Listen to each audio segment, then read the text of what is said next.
Bonjour tout le monde, excellent midi à vous. Ça pourrait être une journée déterminante à Ottawa parce que les députés fédéraux pourraient être appelés à voter pour une première fois sur le budget du ministre Champagne. Mais d'abord, on se transporte au palais de justice de Longueuil où se tient le procès d'un ex-employé d'Hydro-Québec qui est accusé d'avoir communiqué des secrets industriels à la Chine. L'ancien chercheur spécialiste des batteries qui travaillait dans un centre de Varennes a été arrêté par la GRC en 2022. Et Lily, on a appris des détails sur l'arrivée d'accusés au Québec ce matin. Oui, j'en viens au factuel, Jean-Simon, dans un instant, mais laisse-moi te parler à quel point le procès semble chaotique.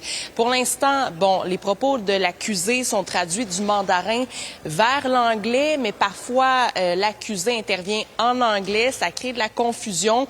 On a même vu à un certain point que l'accusé et le traducteur s'obstinaient pour certains termes techniques et il y avait comme un obstinage pendant un certain moment, ce qui a créé de la confusion, mais aussi des rires dans la salle de cour. Le juge l'a même dit, faut que ça aille plus vite ce procès-là, puisque il y a du retard qui est pris.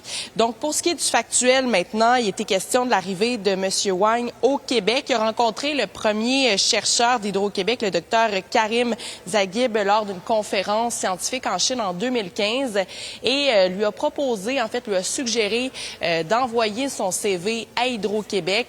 Ensuite, M. Wang est arrivé dans la province quelques mois plus tard pour travailler au centre de batterie, au centre de recherche plutôt de Varennes.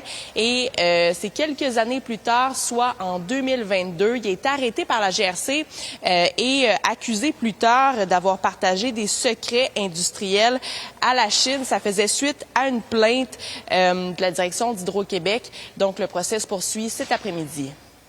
Merci beaucoup, Lily.